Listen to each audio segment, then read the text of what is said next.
మనము దుఃఖం అనుభవించాలండి. ఉదాహరణకి మనకి అది రాసిపెట్టుంది అనుకుందాం.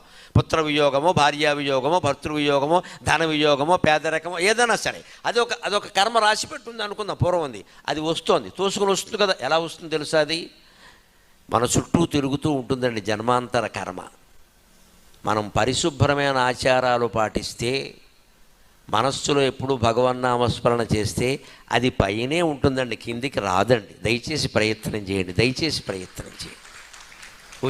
వచ్చేసిందని రాకుండానే స్వాగతాలు చెప్పకండి జెండాలు పట్టుకొని. రాలేదు అది, మీరు రాకుండా చేయొచ్చు. పిల్లలు పుట్టే యోగం లేదనుకో. యోగం ఎలా ఉంటుంది తెలుసా?